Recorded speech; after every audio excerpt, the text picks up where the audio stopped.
I'm going to talk about church hurt or church abuse, and I'll use this commenter's comment to have a further discussion about that. Hi, I'm Dr. Natalie Jones, a licensed therapist.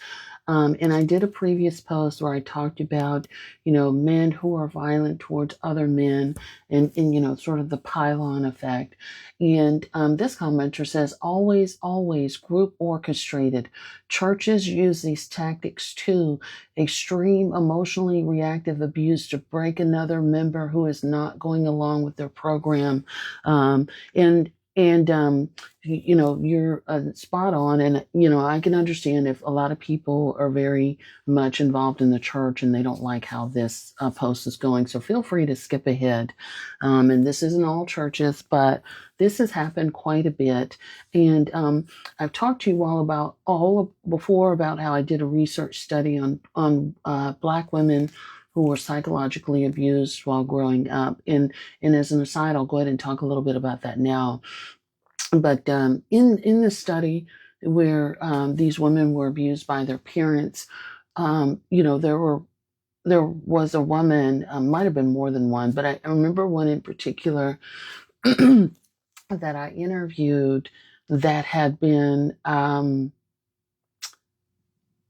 she had gotten pregnant. She was Jehovah's Witness, and she had gotten pregnant at like 15 or 16, and that's heavily frowned upon by that particular community. And as a result of her getting pregnant, she was excommunicated from the church. And when she was excommunicated from the church, she was also kicked out of her family for becoming a child, for being a child who got pregnant. And her family pretty much said, you got to get out of the home. We want nothing else to do with you. So not only did she lose her entire church community that she had grown up with and had, um, and become a close community with, she had gotten kicked out of her family. Also at the advice of the church was the way that I understood it to be. And she was never allowed to come back. And so that really left a scar on her, in the pain, in the ordeal that she went through from that whole experience. Really was like a cloud over her life, and just feeling outcasted, never being accepted. And so that led to a cycle of her doing all of these things to try to gain love and acceptance in these areas, right? And also having a very contentious relationship with God, because how if you guys are preaching the word of God and all of this and that, then one mistake and I'm done. And it's like I'm public enemy number one. So which is it? Why would, God allow this and that, and the other?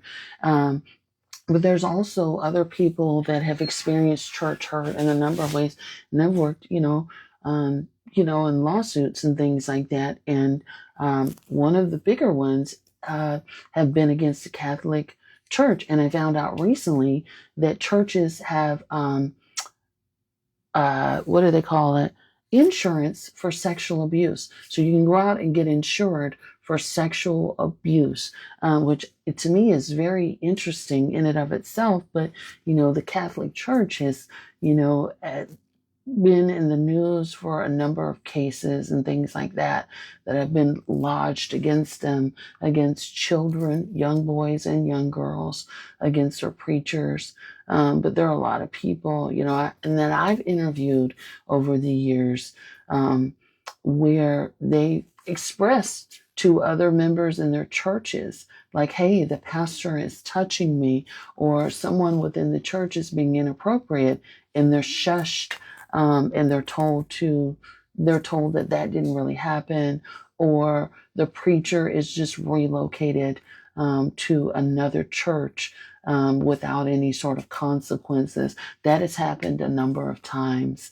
There's a number of other ways in which church hurt comes up too. Members, here recently, members talk a lot about like going through things and losing their homes or having some medical issues in the church that they paid tithes to and been a member of.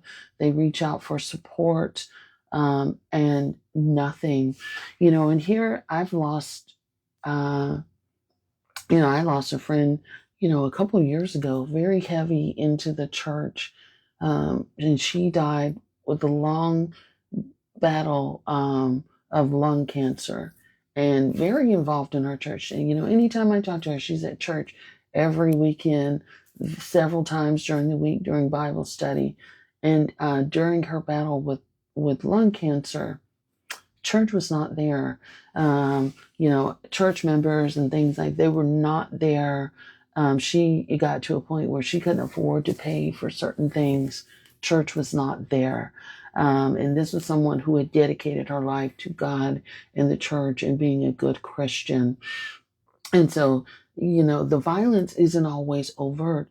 Sometimes it could be covert too, with that wall of silence, or just sort of, in the overt sense, just sort of ostracizing, outcasting people from the church, gossip and fodder within the church, affairs within the church. We've seen a number of videos here recently where pastors have been ousted publicly and gotten into physical brawls for affairs and things like that. Um, but people, there's also, and I'm from the South, very much a Bible community, um, and there are people that are strong armed in order to be a member of this church.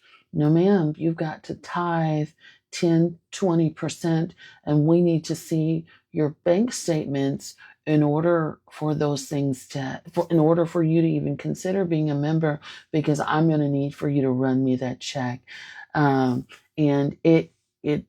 there's just very much this mentality. And it could be this gang-like mentality, as you said, in a lot of these instances where people are strong-armed, but very, and somebody said recently, a lot of churches have this mentality that, you give us your tithes and offerings for our problems, but when you have a problem, we tell you to go and pray about yours. Um, and that kind of hit home for a lot of people.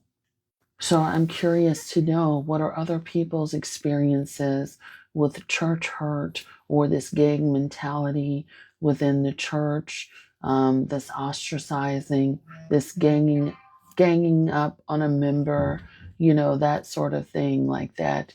And like the ganging up also happens quite a bit when someone within the congregation may have an affair or something like that. I've seen that happen countless times, where usually a lot of times the woman will be ostracized or put out over the affair.